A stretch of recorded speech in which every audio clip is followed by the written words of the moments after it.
So over the weekend, I noticed something strange in my apartment. I looked on the carpet, and lo and behold, a small but mighty ant carrying a crumb across my carpet. And I said to myself, now where does ant come from, and where did he get this crumb from? And of course, I killed it and everything else like that. And I've been noticing over the weekend, there has been some uninvited ants in my apartment. And I noticed some little crumbs across the lining of my floor. Not in the middle, but all on the edges. I said, where are these crumbs? Somebody done duped me. Somebody had to get me. They got these ants after me. They came in here and sprinkled some crumbs. And I said, these ants might be tiny, but they're mighty. The Bible tells us that though the ant is so tiny, it is a mighty nation because they carry their food all for the winter time. They carry their food from the winter time.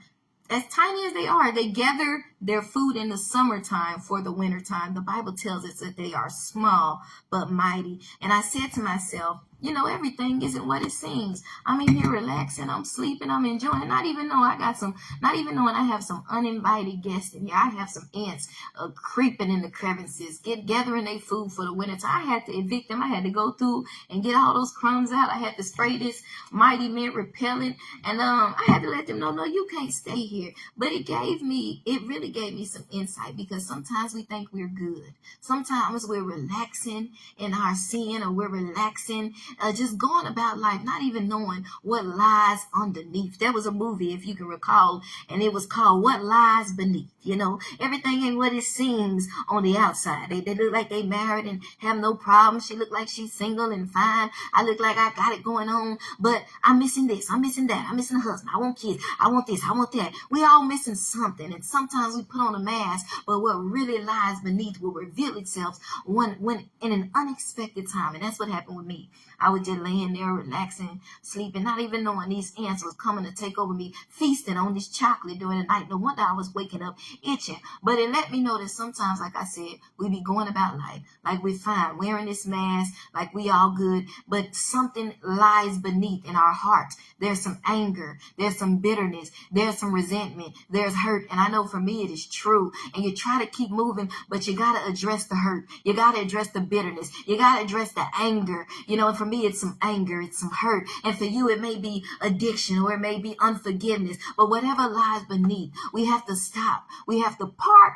and we have to let God address it. And while I am in the process of therapy and trying to get through the healing stages, we all have to stop and address what lies beneath within our heart. And we have to be willing to let God in, because we can fool everybody else with the outer appearance, the surface, and what things may look like, because we're rolling good or looking good. But God knows what lies beneath in our heart.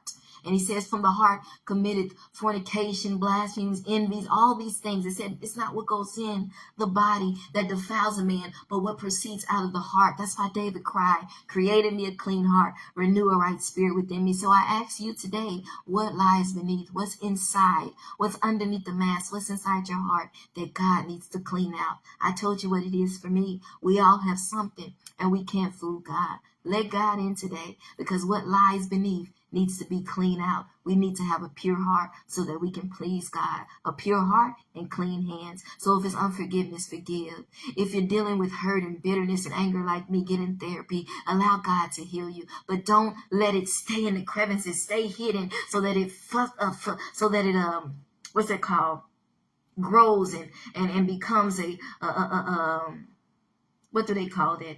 Like basically like that, it grows and reproduces all these bad things. How it reproduces algae, it can reproduce bugs, it can reproduce in the natural, in your heart. It can fester and create bitterness and anger and unforgiveness. And we gotta let God say, no, vacuum, give me a clean heart, put your spirit within me. What lies beneath that God needs to take out on today?